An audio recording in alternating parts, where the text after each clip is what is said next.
जय श्री कृष्णा, राधे राधे। आज हम सुन रहे हैं अधिक मास महात्म्य के अध्याय 4 की कथा। सर्वप्रथम भगवान का ध्यान करते हुए सभी बोलिए, ओम नमो भगवते वासुदेवाय नमः। ओम श्री कृष्णाय नमो नमः।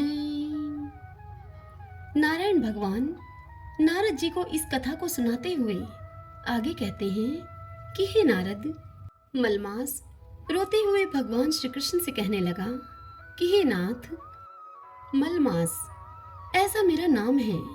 मैं बलवानों से तिरस्कृत होकर यहाँ पर आया हूँ, फिर आप मेरी रक्षा क्यों नहीं करते? मुझको उन लोगों ने शुभ कर्मों में वर्जित, अनाथ और सदैव घृणा की दृष्टि से देखा है। अब आपकी दयालुता कहाँ गई? आप इतने कठोर क्यों हो गए? इस प्रकार भगवान से कहकर स्वामीहीन मलमास श्री कृष्ण के आगे आंसू बहाता हुआ वहां पर बैठ गया। तब द्रवीभूत होकर हरि आगे बैठे हुए दीन बदन मलमास से कहने लगे कि हे तात, तुम अत्यंत दुख में डूबे हुए हो। सो ऐसा क्या बड़ा भारी दुख तुम्हारे मन में है? तुम किसी प्रकार का सोच मत करो। मैं तुझ दुख में डूबे हुए का उद्धार अवश्य करूंगा। मेरी शरण में आकर तुम सोच करने के योग्य नहीं हो। हे नारद, भगवान श्री कृष्ण के ऐसे वाक्यों को सुनकर मलमास बोझिल सा होकर मधुसूदन भगवान से बोला। मलमास बोला, हे भगवान, आपको सब कुछ याद है। आपके बिना इस संसार में कुछ भी नहीं है। हे भगवान, मेरे दुर्भाग्य की पीड़ा क्या आप नहीं जानते हैं? तो भी हे नाथ, दुख रूपी फांस में फंसा हुआ जैसा कष्ट किसी को भी न हुआ, न देखा गया है। सो मैं आपसे कहता हूँ, क्षण, लव, मुहूर्त, पक्ष, मास और दिन रात्रि अपने स्वामी की आज्ञा से सदा भय रहित होकर आनंद करते हैं।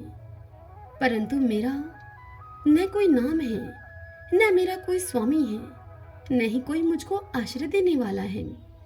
इसी से सब देवताओं ने मेरा निरादर किया है और शुभ कर्म में यह मलमास वर्जित है, ऐसा सदा अंध परंपरा से कहते हैं। इसीलिए मैं अब मरना चाहता हूँ, मैं जीना नहीं चाहता।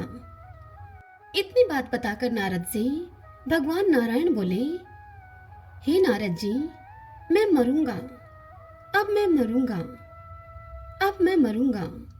इस प्रकार बारंबार कहकर मलमास शांत हो गया। हरि ओम तत्सत। श्रीमन नारायण नारायण हरि हरि, भजमन नारायण नारायण हरि हरि। आइए अब हम पुरुषोत्तम क्षेत्र के महात्म्य की कथा सुनते हैं। जैमिनी जी मुनियों से कहते हैं कि उन दोनों के मन में खेद एवं वैराग्य का उदय हुआ। यहाँ उन दोनों से अभिप्राय पुंडरीक और अम्बरीश से है। पिछली कथा आपको याद ही होगी, अब उससे आगे की कथा सुनते हैं। वे दोनों कुसंग छोड़कर मन ही मन भगवान विष्णु का ध्यान करते हुए तथा शुद्ध आहार और व्रत का पालन करते हुए कुछ समय में भगवान पुरुषोत्तम के नीलाचल निवास पर जा पहुंचे।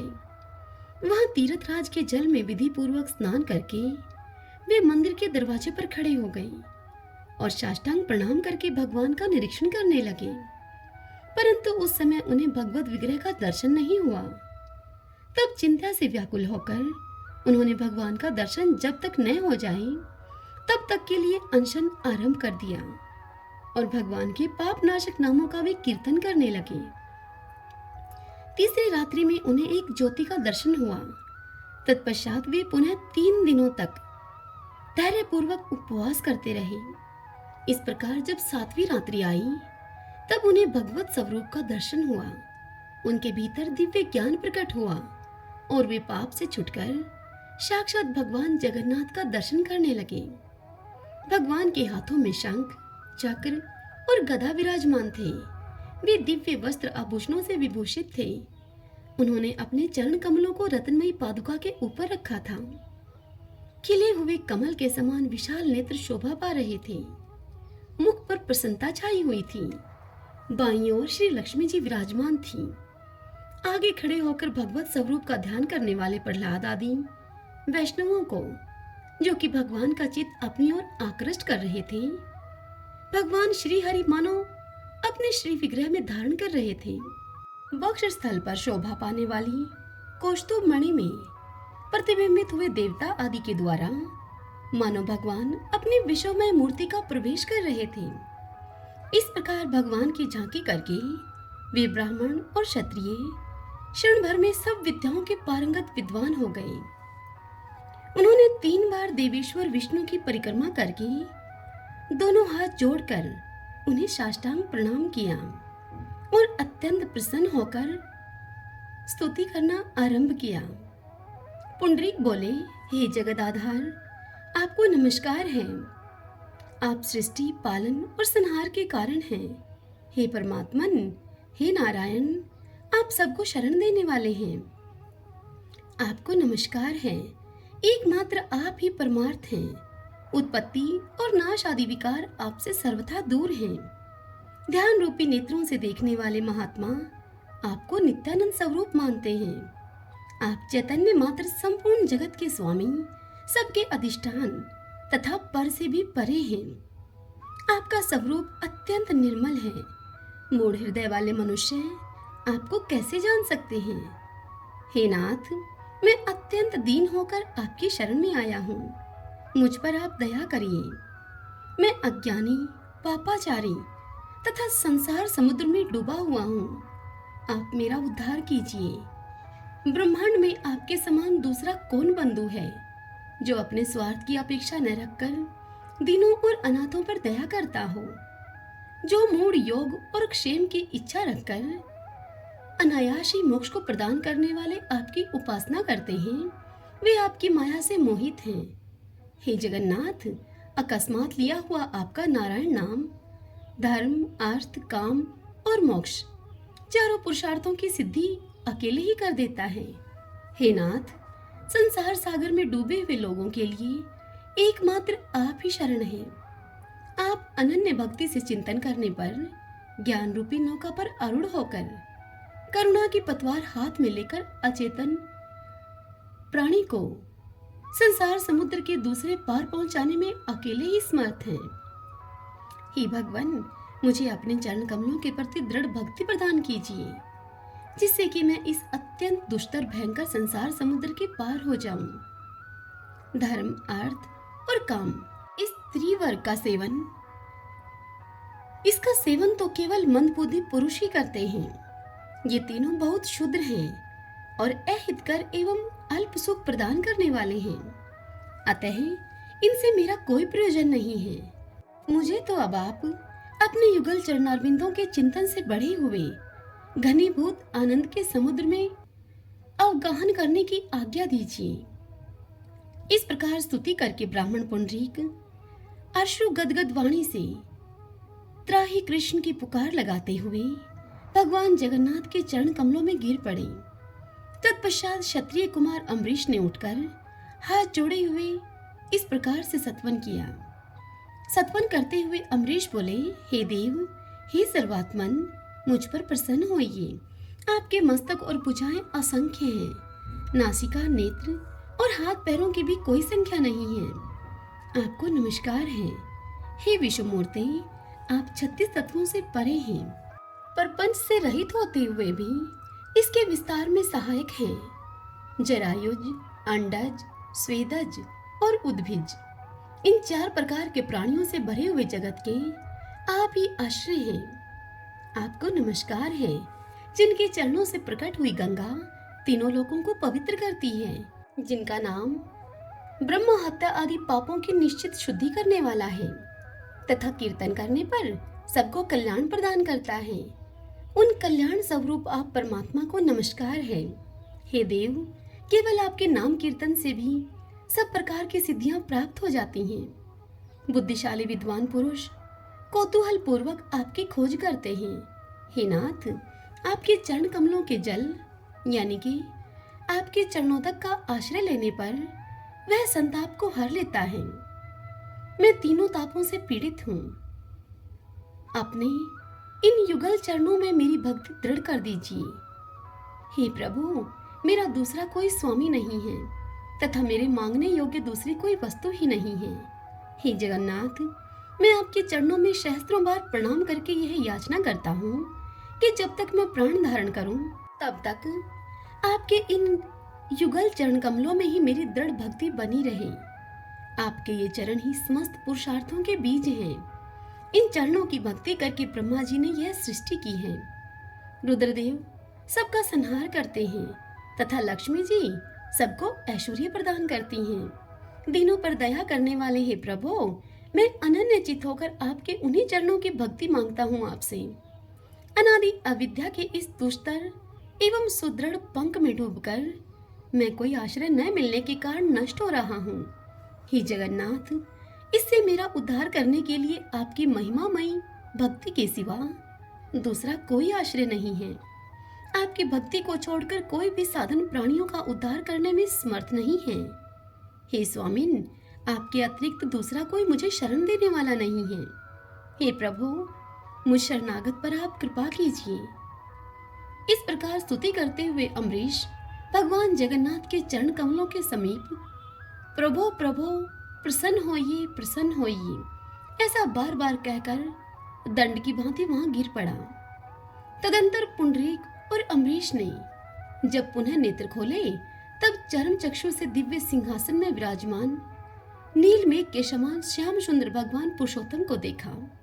उनके नेत्र खिले हुए कमल के समान विशाल थे, अधर लाल और नासिका मनोहर थी। उनके कानों में दिव्य कुंडल झिलमिला रहे थे। भगवान ने अपने चारों हाथों में शंख, चक्र, गदा और पद्म धारण कर रखे थे। वे वनमाला से विभूषित थे। उनका वक्षस्थल ऊंचा दिखाई देता था। कंठ में परम सुंदर हार शोभा पा रहे थे। मस्तक पर बहुमूल्य मुकुट प्रकाशमान था। वक्ष में श्रीवत्स का चिन्ह और कौस्तुभ मणि शोभा दे रहे थे। भुजाओं में उन्होंने दिव्य अंगद यानी कि बाजूबंद धारण कर रखे थे। उनकी विशाल भुजाएं घुटनों तक लंबी थीं। वे दीनों और दुखियों की रक्षा के लिए सदैव उद्यत प्रतीत होते थे। उनकी कटी में दिव्य पीतांबर शोभा पाता था। उसके ऊपर सोने की करदनी बंधी हुई थी, जिसकी बिजली गांठ में मणि पिरोई गई थी। भगवान दिव्य हार और दिव्य चंदन से विभूषित थे। वे स्वर्णमय कमल के आसन पर विराजमान थे। उनके सब अंगों में अनुपम शोभा का निवास था। वे शरणागतों का संताप हरने के लिए महान सुधा सागर के समान प्रतीत होते थे। भली भांति खिले हुए कल्प वृक्ष के समान वे संपूर्ण मनोवांछित फलों को देने वाले थे। उनके दक्षिण भाग में हल में शस्त्र धारण करने वाले भगवान बलभद्र बैठे थे, जिन्होंने अपने महान बल से समस्त ब्रह्मांड का भार धारण किया है। वे बलभद्र जी नागराज शेष के रूप में शोभा पाते थे। उनके मस्तक पर 7 फन उन्हें सुशोभित करते थे। वे कैलाश शिखर के समान ऊंचे और श्वेत वर्ण थे। उनके कानों में कुंडल प्रकाशित हो रहा था। उनके गले में विचित्र वलमाला थी। उन्होंने दिव्य नील वस्त्र पहन रखा था। उनकी पीठ नीची और उनकी छाती ऊंची थी। वे संपूर्ण शरीर को कुंडलित करके बैठे थे। उनके चारों हाथों में भी शंख, चक्र, गदा और पद्म शोभायमान थे। अनेक प्रकार के अलंकार धारण करने से वे और भी अधिक सुंदर प्रतीत होते थे। भगवान बलभद्र प्रणाम करने वालों के समस्त पापों का नाश करने वाले हैं। इन दोनों के मध्य भाग में कुमकुम के समान लाल वर्ण वाली कल्याणमयी सुभद्रा देवी विराजमान थी, जो कि संपूर्ण लावण्य का निवास स्थान जान पड़ती थी। समस्त देवता उनके चरणों में मस्तक को झुकाते थे। उन्होंने अपने हाथ में कमल धारण कर रखा था। वे दिव्य आभूषणों से विभूषित थी। सुभद्रा भी शरणागतों के लिए कल्प वृक्ष है, समस्त पापों का नाश करने वाली है तथा संसार समुद्र में डूबे हुए मनुष्यों को पार उतारने वाली और देवताओं को भी तारने वाली है। भगवान पुरुषोत्तम के वाम भाग में उत्तम चक्र प्रकाशित होता था। श्रेष्ठ काष्ठ से निर्मित तथा स्वर्ण के संयोग से परम उज्ज्वल 4 स्वरूपों में स्थित भगवान पुरुषोत्तम का प्रातः काल का दर्शन करके उन ब्राह्मण और क्षत्रिय कुमारों ने अपने परिश्रम को सार्थक माना और पूर्वोक्त सोपन लीला का स्मरण करके वे बड़े विस्मय को प्राप्त हुए और सोचने लगे कि यह काष्ठ की प्रतिमा नहीं, यहाँ तो साक्षात ब्रह्मा प्रकाशमान है। उस समय उन्होंने यज्ञ सभा में आए हुए ब्राह्मणों की बात पर पूर्ण विश्वास किया और आपस में कहा कि कहाँ हम दोनों महापातकी कर्मशः यमयातना भोगने के अधिकारी और कहाँ देवताओं से सेवित भगवान विष्णु का दर्शन। हम तो निरे मूर्ख थे, इस समय 18 विद्याओं में प्रवीण हो गए हैं हम, इसीलिए यह भ्रम नहीं वास्तविक ज्ञान है। यथार्थवादी ब्राह्मणों ने जो कहा था कि तीर्थराज समुद्र के तट पर साक्षात ब्रह्मा विराजमान है और वट वृक्ष की जड़ में ये सदा प्रकाशमान होते हैं, उनके दर्शन से सब प्राणी मुक्त हो जाते हैं, उन सब बातों का आज प्रत्यक्ष हमें अनुभव हुआ है। ये वही भगवान जगन्नाथ हैं जो 4 स्वरूपों में स्थित हुए हैं। पृथ्वी पर जब ये अवतार लेते हैं तब 4 रूपों में प्रकाशित होते हैं और अब हम दोनों जब तक प्राण धारण करेंगे इन्हीं के समीप रहेंगे। क्षुद्र कामनाओं को मुंह फोड़कर अन्यत्र जाने का नाम भी न लेंगे। ऐसा निश्चय करके वे दोनों अम्बरीश और पुंडरीक भगवान विष्णु के भजन में तत्पर हो गए। सदा नारायण का नाम जपते हुए उन्होंने मोक्ष को प्राप्त कर लिया। यह पाप नाशक चरित्र अत्यंत ही गोपनीय है। इस तीर्थ के प्रसंग से मैंने इसका वर्णन किया है। इस कथा को सुनाते हुए जैमिनी जी आगे ऋषियों से कहते हैं कि हे मुनियों, जो मनुष्य पुंडरीक और अम्बरीश के इस चरित्र को सुनते और कहते हैं वे परम आनंद के साथ भगवान विष्णु के परम धाम को प्राप्त होते हैं। हरि ओम तत्सत। श्रीमन्नारायण नारायण हरि हरि वज्मन नारायण नारायण हरि हरि। श्री कृष्ण गोविंद हरे मुरारी। हे नाथ नारायण वासुदेव। श्री कृष्ण गोविंद हरे मुरारी। हे नाथ नारायण वासुदेव। श्री कृष्ण गोविंद हरे मुरारी। हे नाथ नारायण वासुदेव। श्री कृष्ण गोविंद हरे मुरारी। हे नाथ नारायण वासुदेव। श्री कृष्ण गोविंद हरे मुरारी। हे नाथ नारायण वासुदेव। मुझे आशा है कि आपको आज की यह कथा अवश्य पसंद आई होगी। हरे कृष्णा।